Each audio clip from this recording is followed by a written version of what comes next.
Hey guys, now we are going to see a real-time scenario.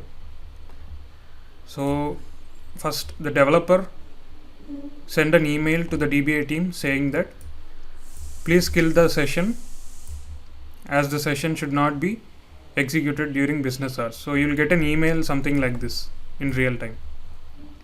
So they give the session details, the terminal name, machine name, the SQL text, and if some other details like action or module, all these details will be given to you, and you need to identify the session by using the process ID or the SID and kill the session.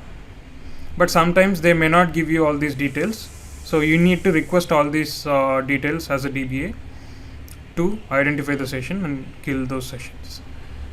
So let's see in the next section about how we can practically implement this.